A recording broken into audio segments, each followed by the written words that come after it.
beef with them.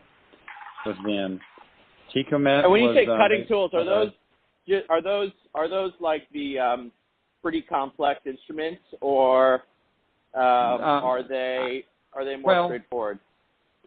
I would. They're cutting drills, so creating the flutes, and it kind of the devil's in the detail here on some of those things. So they're very good at some of those small features on drills, cannulated components where you actually put a hole down the center of a drill. They're good at gun drilling and creating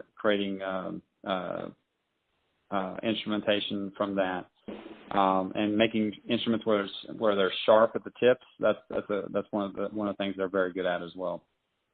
So cutting instruments but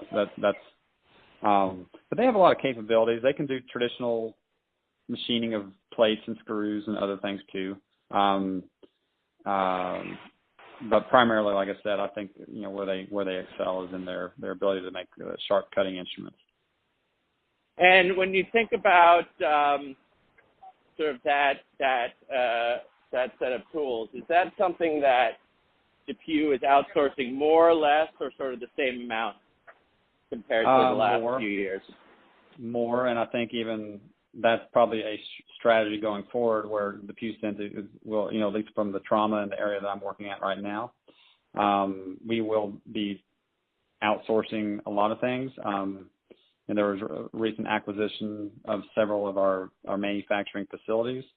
Was actually by Jabil. By Jabil, yes.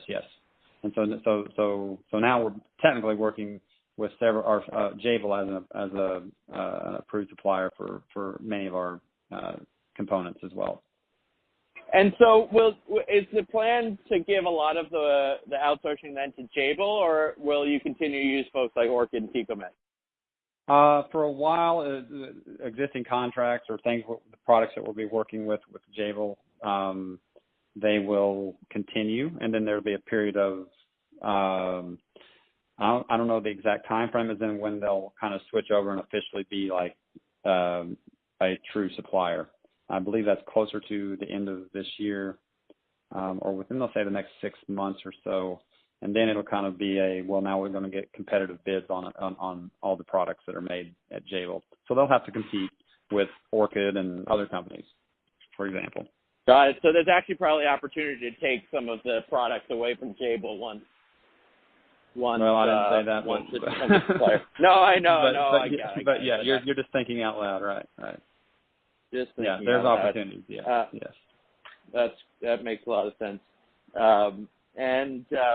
And I guess when you think about, I don't know if this is how you think about it, but sort of the cutting tools that are made in-house versus outsourced, sort of what % is done outsourced today versus maybe 5 years ago versus where you think it may get to?